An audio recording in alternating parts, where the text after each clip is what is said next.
Bienvenue sur Télé Djibouti dans cette nouvelle édition de la mi-journée au sommaire de l'actualité. Le président de la République, Ismaël Omar Guelleh, a reçu aujourd'hui en fin de matinée le nouveau représentant spécial de l'ONU pour la Somalie, Michael Keating.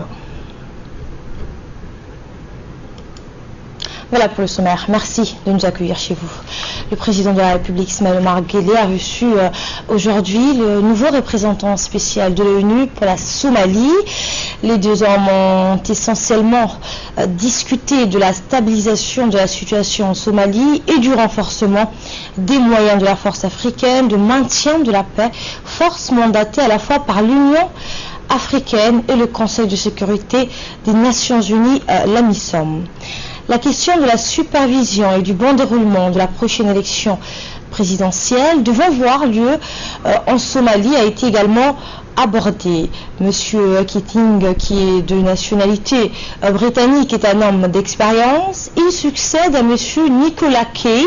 Il a également travaillé sur des délicates questions humanitaires en Afrique, en Afghanistan et au Proche-Orient. Il était jusque-là conseiller de M.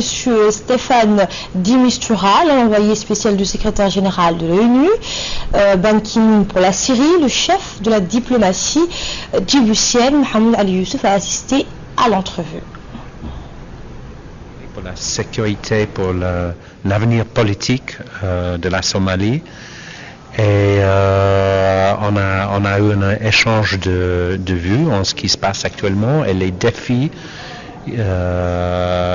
devant nous tous. Et puis après l'entrevue, le ministre des Affaires étrangères et de la coopération internationale, Mohamed Ali Youssouf, a fait un point de presse sur les principaux points abordés lors de ces discussions d'importance pour l'avenir du peuple somalien. Écoutez.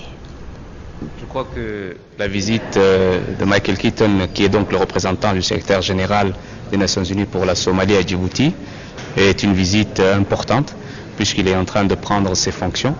C'est un homme qui a beaucoup d'expérience, qui a servi en Afghanistan et qui va certainement apporter une valeur ajoutée dans le processus de stabilisation de la Somalie. Vous savez que la Somalie, dans quelques mois, aura des élections importantes. Et les discussions tournent autour maintenant sur la scène somalienne autour du modèle électoral.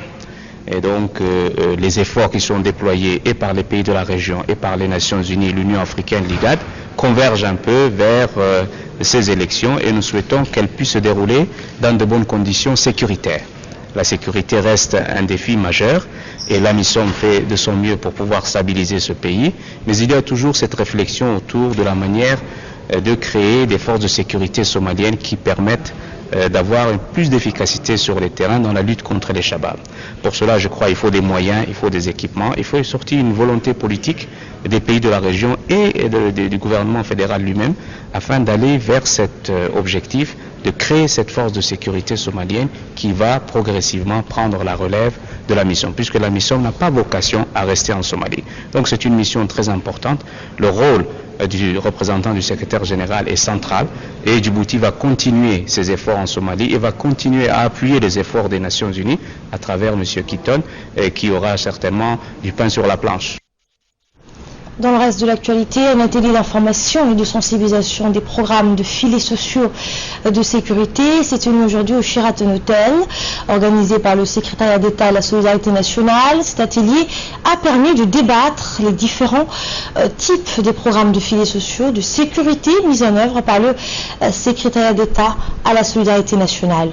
Les programmes de lutte contre la pauvreté sont les programmes de travaux d'intérêt public à forte main d'œuvre, l'octroi de subventions en général et enfin dérogation et exemption de droits. Outre la secrétaire d'État à la solidarité nationale, Zahra Youssouf Khayat, le ministre de l'économie et des finances, Ilyas Moussa Dawalé, le ministre de l'enseignement supérieur, le Dr Nabil Mohamed, le ministre de l'Habitat et de l'Environnement, Mohamed Ibrahim Balala, le commissaire chargé au plan et des statistiques, Amara Ali, le maire de la capitale, des parlementaires, ainsi que les présidents des conseils régionaux en préparent à cet atelier.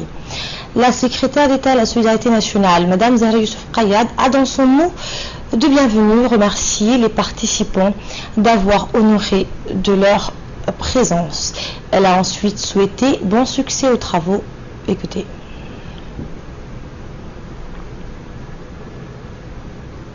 a dans son nom de bienvenue remercié les participants d'avoir...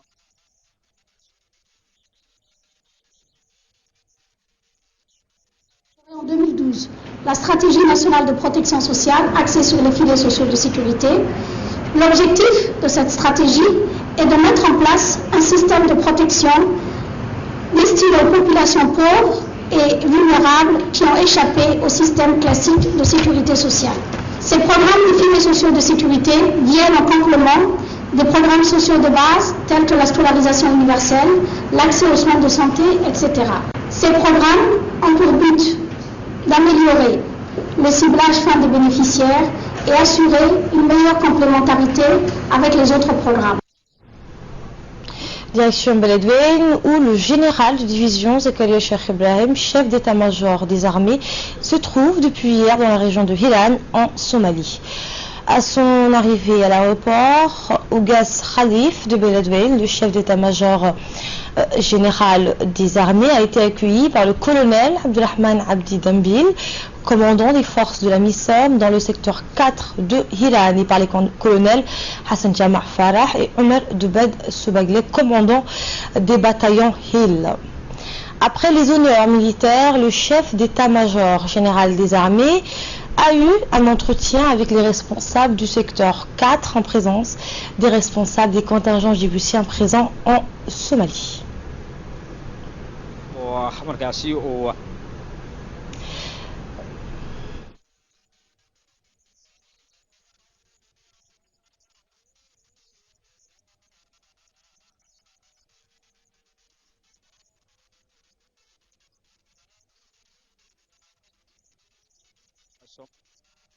Et par la suite, le général de division Zakaria Cheikh Ibrahim a procédé à une visite des différentes positions où sont installées les forces djiboutiennes à Beledweyne. À noter que cette visite avait pour objectif de s'imprégner de la situation du 3e bataillon fraîchement déployé à Beledweyne, qui vient d'enregistrer vendredi dernier une première perte avec le décès d'un soldat tombé sur le champ d'honneur.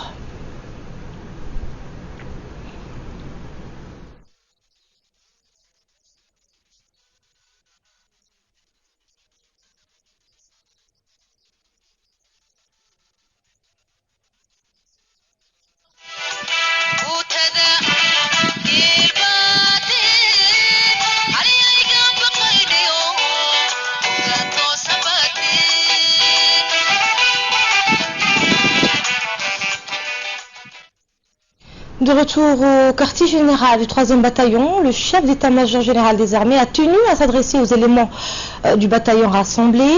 Dans son allocution, le chef d'état-major général des armées a détaillé l'objet de sa visite. Il a insisté que la commission qui l'accompagne a pour mission de collecter toutes les informations concernant la situation des soldats et de leurs difficultés. Cette commission d'évaluation transmettra ainsi le résultat de ces enquêtes au commandement des forces armées djiboutiennes en vue d'améliorer la situation des personnes déployées sur le terrain. Le chef d'état-major général des armées a rappelé qu'il veillera à renforcer l'image de notre pays.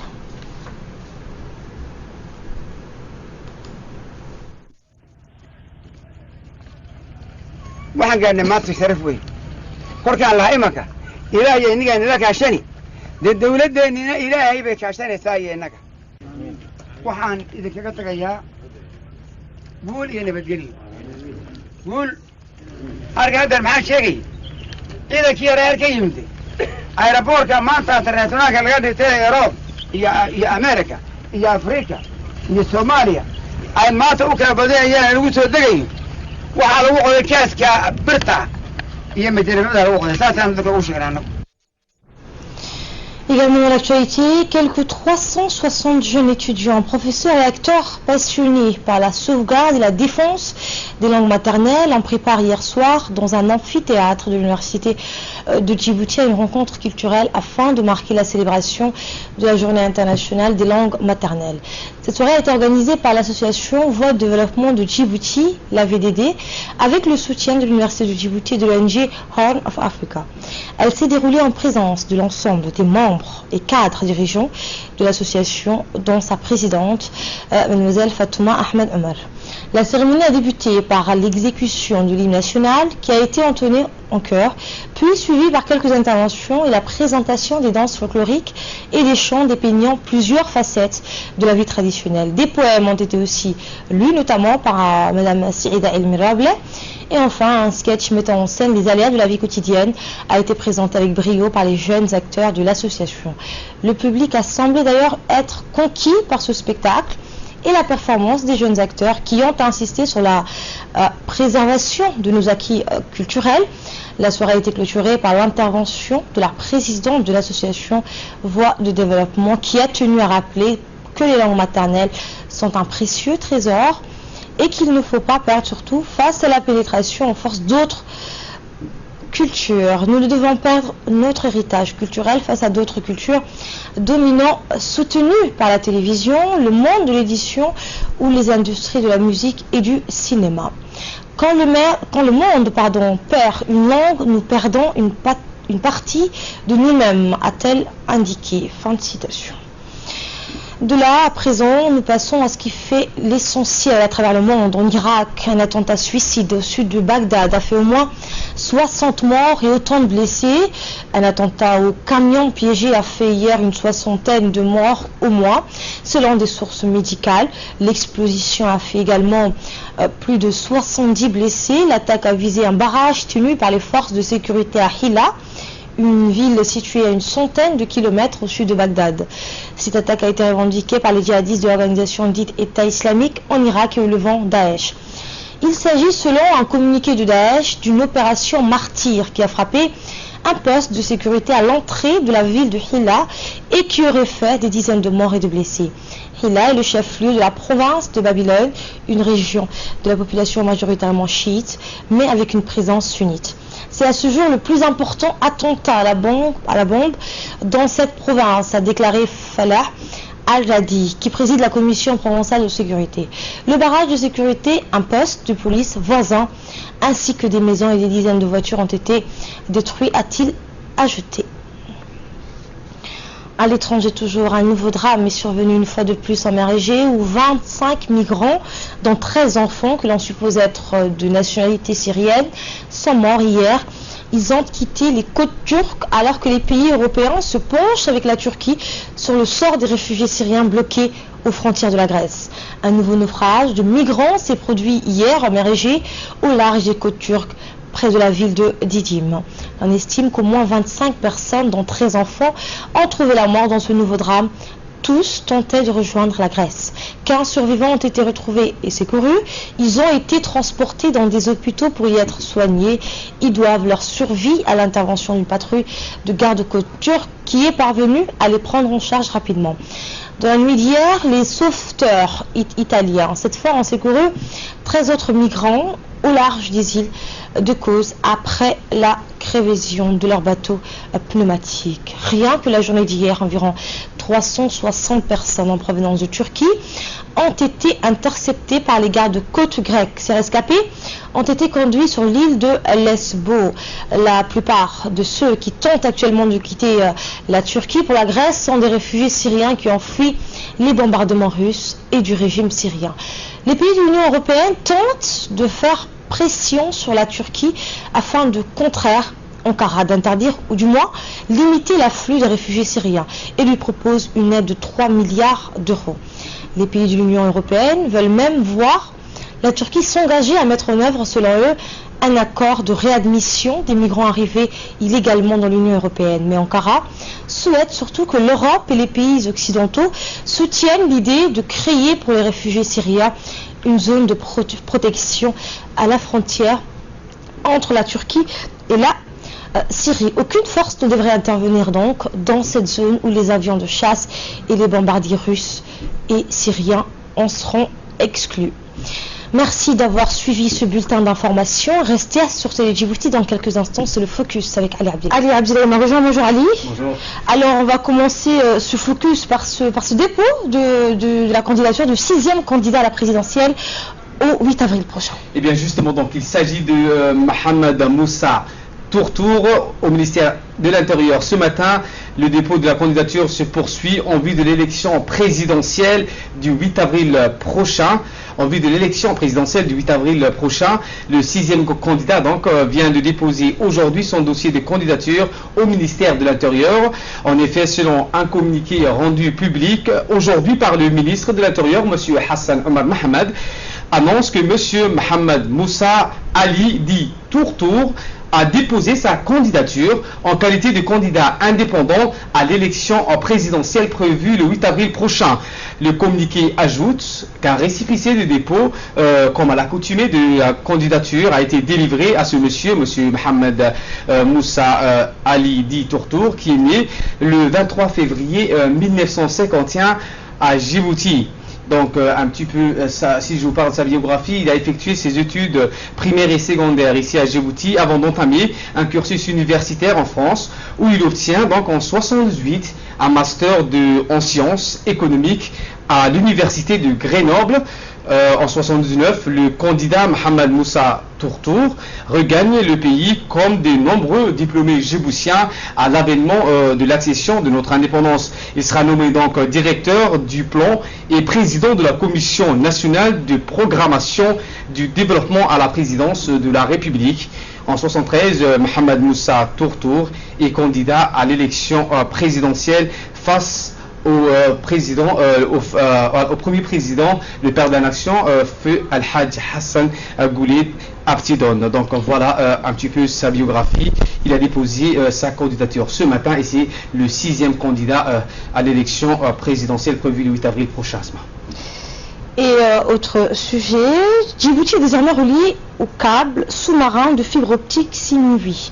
Alors, le chef d'État a procédé hier, vous l'avez suivi dans nos éditions d'hier, au démarrage des opérations d'utilisation du câble sous-marin à fibre optique de 5e génération dénommé SIM8 pour Asie du Sud, Moyen-Orient et Europe de l'Ouest. Justement, donc ce câble sous-marin va permettre à notre pays d'augmenter sa capacité de connexion et de retransmission internationale fortement et de manière efficiente. C'est un développement inégalable. À son arrivée, donc le chef de l'État était présent sur les sites de Haramouz de Djibouti Télécom. Il a été accueilli par le Premier ministre et le ministre de la Communication chargé des postes et des télécommunications, M. Ali Hassan Badon.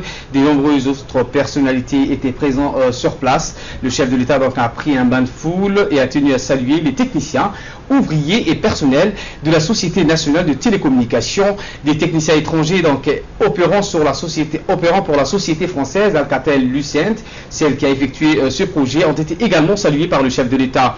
Donc notre pays, vous l'avez dit, va en effet profiter de ce nouveau câble sous-marin, le Simiway 5, d'une capacité, vous allez avoir mal à la tête avec ce chiffre, 500 gigabits par seconde. Long de 20 000 km, le câble va relier Djibouti à la France en passant par le Singapour, la Malaisie, Oman, les Émirats Arabes Unis, le Yémen, l'Arabie Saoudite, l'Égypte, l'Indonésie, la Thaïlande, la Birmanie, le Bangladesh, le Sri Lanka, l'Inde, le Pakistan, bref, Asma, 17 pays seront reliés par ce câble. Ce câble donc a été conçu pour pouvoir acheminer un débit total de 24 terabits, un concentré de son et d'images de 24 000 gigabits par seconde, et les Djiboutiens verront donc leur réseau internet augmenter avec ce nouveau câble qui n'est pas le premier. Il y en a eu bien d'autres.